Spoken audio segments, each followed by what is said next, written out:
Hello students, how are you? Good. Okay, let us start about our next topic. Our topic is effects of price discrimination.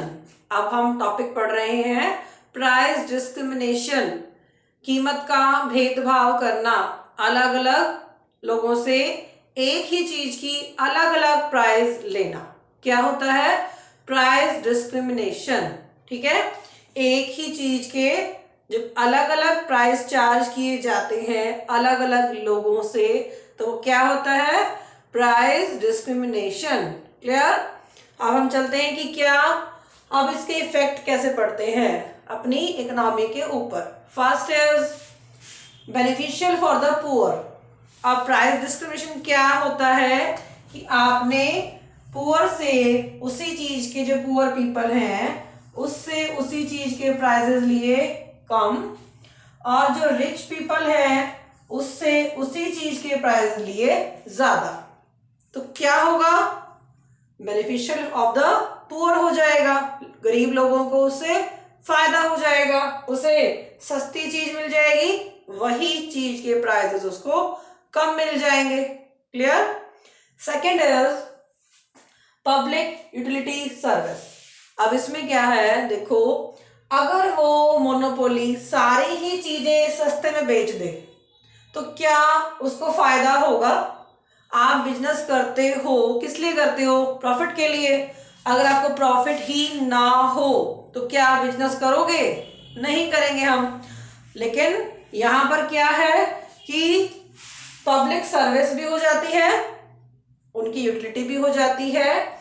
एक तरफ वो थोड़े prices कम करके अपना सारा माल बेच देता है, और दूसरी तरफ यहां से वो प्रॉफिट भी अर्न कर लेता है। ठीक है, जैसे उसने 100 गुड्स बनाई, कुछ चीजें 40 गुड्स तो सेल हो गई, कितनी रह गई?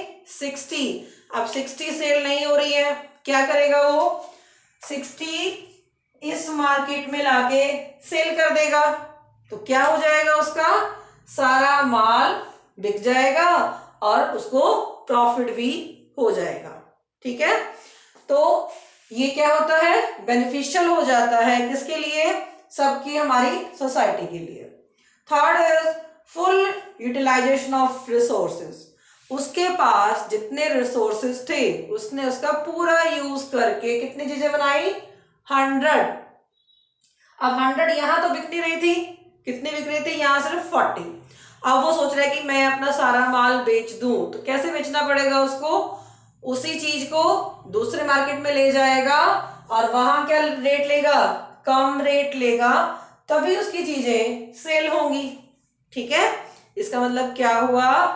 फुल यूटिलाइजेशन हो गया सारे रिसोर्सेज का। जो जो उसके पास रिसोर्सेज थे उसने उसका फुल यूज कर लिया।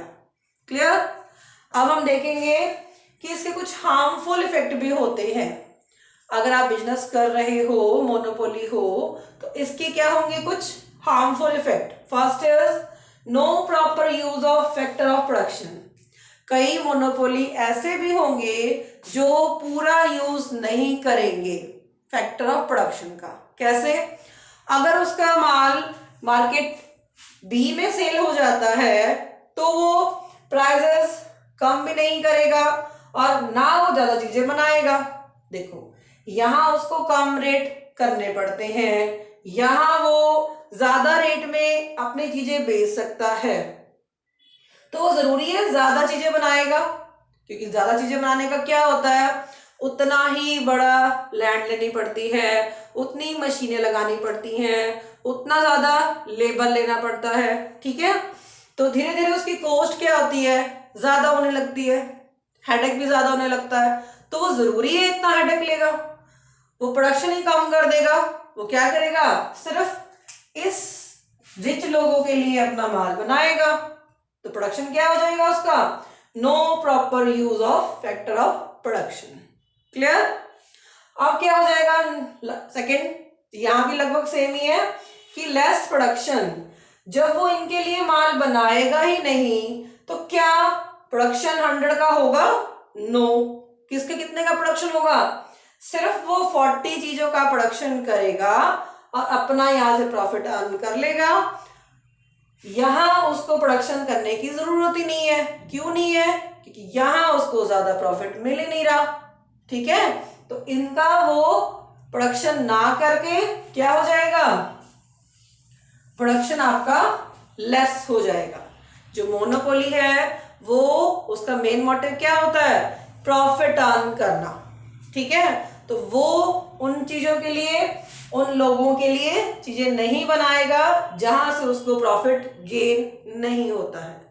जहां उसको प्रॉफिट गेन होता है उन चीजों के लिए वो यहाँ पूरा अपना माल उसने सप्लाई कर दिया और प्रोडक्शन क्या किया, कम किया।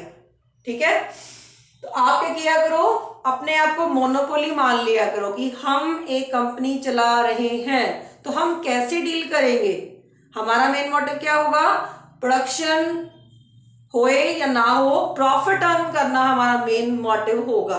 तो आप जैसे डील करोगे वैसे ही यहाँ मोनोपोली को डील करवाना है आपने। ठीक है, तो ज्यादा अच्छे से क्लियर हो जाएगा। आई होप आपको ये टॉपिक क्लियर हो गया होगा।